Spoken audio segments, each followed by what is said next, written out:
ka danna subscribing sannan kuma ka dangwala alamar ƙararrawar sanarwa domin takan ne za ka dinda samun labaranmu. Mun gode da ziyartar wannan channel ɗin tamu mai albarka ko da yaushe.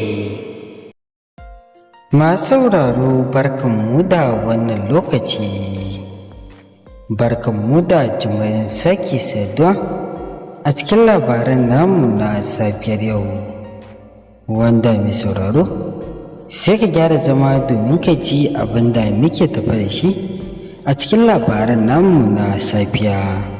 Kamar yadda yanzu haka ƙasar ta Najeriya cece kuce barke akan shin wato shugaban ƙasar wato Bola Ahmed Tinubu shin ya samu nasara ne a wato mulkin da ya na shekaru biyu a ƙasar ta Najeriya ko kuma ba a samu nasara ba. Shin wato ita kanta wato tafarkin demokuraɗiyyar wadda aka shekara 26 ana yin ta a ƙasar ta Najeriya shin an samu nasara ko kuma ba a samu nasara ba, wanda a cikin labaran nan za ku ji yadda 'yan ƙasar ke ci gaba da tofa albarkacin bakin su. Inda mai sauraro za mu je ma jamhuriyar Nijar akan yadda 'yan ƙasa ke ci gaba da faɗin albarkacin bakin su akan matakin da gwamnatin CNSP ta ɗauka. Za mu je ma ƙasar Amurka da kuma wato yankin Gaza. Amma mai sauraro ga labaran domin ka ji abin da muke tafi da shi a cikin labaran namu. Jirgin Air India wanda ya rikito daƙiƙu ƙalilan bayan tashinsa daga yammacin birnin Ahmedabad. Kwamishinan 'yan sandan birnin ya ce fasinja mai ɗauke da fasfon Birtaniya na samun kulawa a asibiti.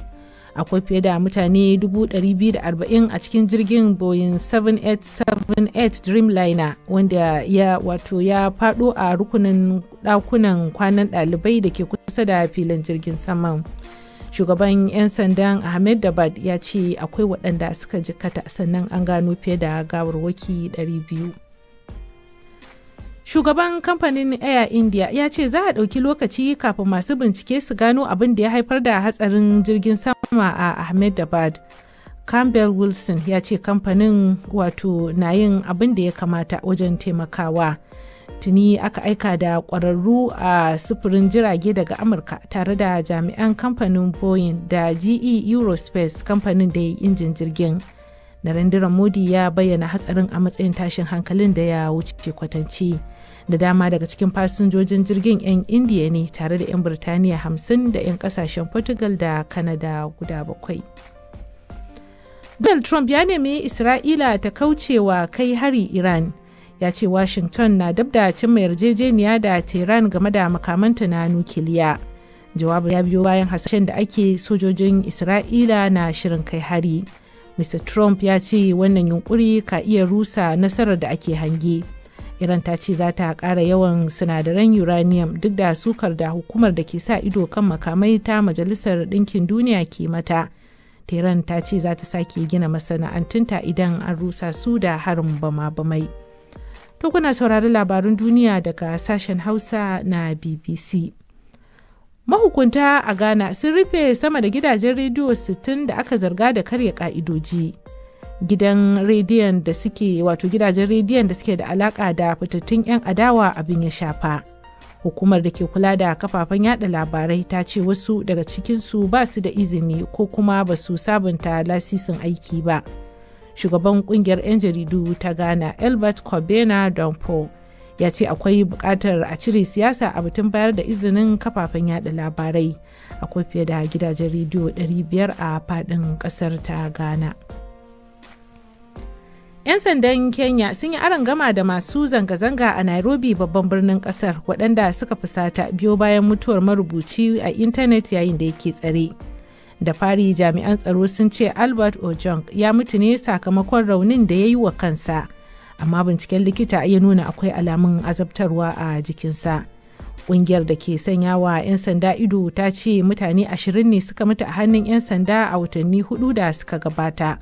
Masu zanga-zangar sun yi gargaɗin hana gabatar da kasafin kuɗi a majalisar dokoki. The Kenyan government's under pressure on two fronts. A large proportion Wakilin BBC ya ce gwamnatin Kenya na fuskantar matsin lamba daga bangare biyu. Da dama daga cikin al'ummar kasar na fama da yadda za su rike kansu Akwai kuma waɗanda ke ganin William Ruto ya karya alkawarin da ya ɗauka na hana 'yan sanda cin zarafin al'umma. A shekarar da ta gabata ne shugaba William Ruto ya shirya gabatar da sabuwar dokar haraji wadda ta haifar da zanga-zanga a faɗin ƙasar, aka samu asarar rayuka. To ƙarshen labarin duniyar kenan daga sashen Hausa na BBC. Kaji tun a farkon shirin hukumomin India sun ce an samu mutum ɗaya da ya tsira da rai a hatsarin jirgin saman da aka samu a ƙasar. Daƙiƙoƙi kaɗan bayan tashin jirgin da ke ɗauke da mutane fiye da 250 daga filin jirgin sama na Ahmedabad. Jirgin kirar Boeing 787 dai ya rikito ne akan rukunin ɗakin ɗaliban koyon aikin likita. Ga rahoton Khalifa Shehu Dokaji. Iyalan mutumin da ya yi rai a hadarin jirgin ɗan ƙasar Burtaniya, Vishwash Kumar Ramesh, sun shaida a BBC cewar ya kira su ya sanar da su cewa yana asibiti cikin ƙoshin lafiya. Sai dai wani abu da ba a iya ganowa ba shine abin da ya samu ɗan uwansa wanda shi ma ke cikin jirgin.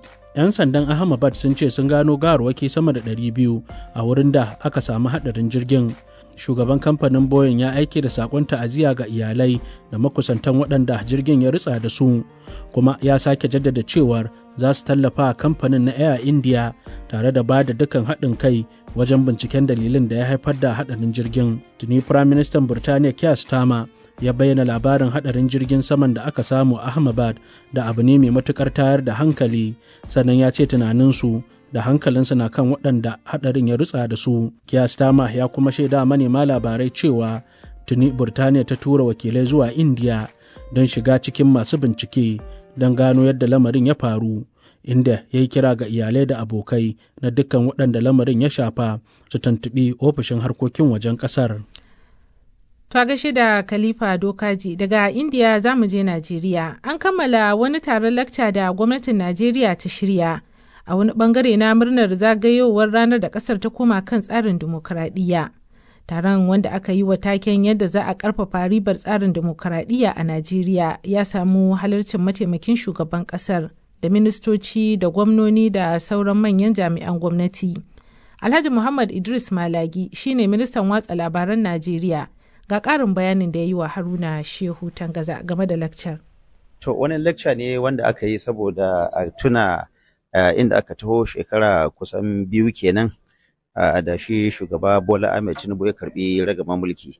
To ya kamata mutane su tattauna a koma a baya a gashin cikin shekara 2 nan wasu alƙawula ne aka ɗauka da kuma menene aka cika cikin wa'annan alƙawula ɗin, idan kuma ba a cika ba to menene kalubalen da ke akwai, saboda akwai sauran shekara 2 wanda aka bashi na cikin wannan tafiya zagaye na farko kenan.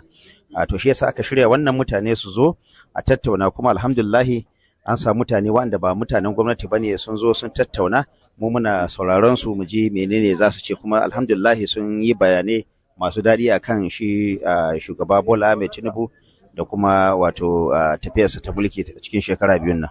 Waɗanne irin darussa ne za a ce an koya daga wannan taron lakca, daga abubuwan da aka ji da kuma abubuwan da aka tattauna? To akwai darussosi da dama da aka ɗauka. Na farko, shi idan aka zo da irin wato gyare-gyare kamar irin wannan wato abin da ake cewa reform, wato gyara na ƙasa, wani abu ne wanda ba wai sauƙi ke gare shi ba, dole sai an zage dantse, ba daɗi ke gare shi ba, amma kuma dan za a yi gini dole sai an yi foundation mai kyau.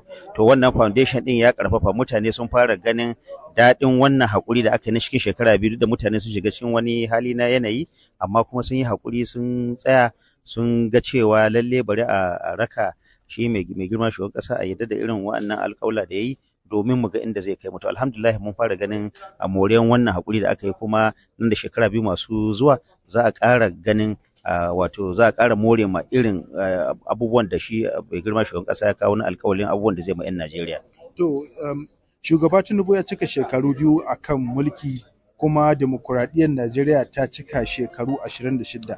Menene saƙon gwamnatin Najeriya zuwa ga al'ummar Najeriya a wannan lokacin?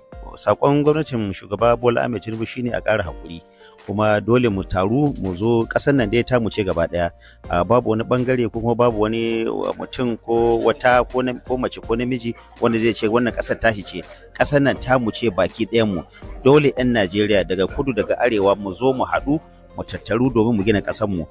Wannan wato kiran rarrabuwan kai da ake ta yi ba abu bane mai alfana. Duk ƙasashen da aka sun ci gaba, ƙasashen da suka zo suka haɗu suka haɗa kawunan su domin ci gaban ƙasa, su kuma shugabanni su ma mutane adalci, su kuma mutane da ke biye da wannan shugabanni su ma su yi masu uzuri. Idan aka ci gaba da haka to lalle za a samu zaman lafiya kuma za a samu ci gaba a ƙasa baki ɗaya. Alhaji Muhammad Idris, ministan watsa labaran Najeriya. To har ila yau muna Najeriyar. Masu sharhi kan harkokin siyasa sun fara tsokaci akan kalaman da shugaban Najeriya Bola Ahmed Tinubu ya yi na baya goyon bayan tsarin siyasar kasar wato na jam'iyya ɗaya, yayin da yake jawabi a gaban majalisun dokokin Najeriya biyu albarkacin bikin ranar dimokuraɗiyya da aka yi a yau Alhamis. Masana dai na ganin cewar shugaban na Najeriya baya son a alakanta shi da hakan, shi yasa ike irin waɗannan kalamai. Sun kuma ce da dama na ganin cewar salon siyasar Bola Tinubu ya ci karo da tsarin ita kanta siyasa, wanda suke ganin cewar ya tafi da gwamnatinsa ta Legas da tsarin yadda yake tafi da gwamnatinsa a yanzu. Farfesa Abubakar Umar Kari, malami a Jami'ar Abuja, na daga cikin masu irin wannan ra'ayi, ga kuma ƙarin bayanin da ya yi min ta wayar tarho. Kirari na ina kaman akasin abin da yake faruwa zahiri ne. To amma dole ne ya faɗa haka saboda mutum ne wanda siyasarsa aka gina ta akan cewa shi ɗan rajin demokuraɗiyya ne. Sa'annan kuma batun a dakile jam'iyyu ya kasance jam'iyya ɗaya ce kawai ake jin ɗuriyarta, wannan wani abu ne wanda naƙasu ne ko kuma karan tsaye ne ga demokradiyya. Baya so a danganta shi da hakan, to shi yasa yake nema ya nesantar da kansa, ya nesantar da gwamnatinsa da haka. Profesa, anewa shi shugaban Najeriya Bola Ahmed Tinubu kallon dan gwagwarmayar demokradiyya, shin yana yin abin da zai karfafa demokradiyya a Najeriya? Batun cewa shi dan gwagwarmayar demokradiyyan kanta wannan wani tsohon batu ne. Hakan ya faru ne a lokacin da ya fara siyasa. Da masu sauraro ƙarshen labaran da muke tafa da shi kenan a cikin labaran nan na safiyar yau. Wanda mai sauraro idan ya kasance ne shigo ka channel ɗin nan tamu ta farko, daga dangwala mana alamar subscribing, sannan ka dangwala mana alamar ƙararrar sanarwa, domin takan ne za ka dinda samun labaranmu zafafa da ɗumɗumin su.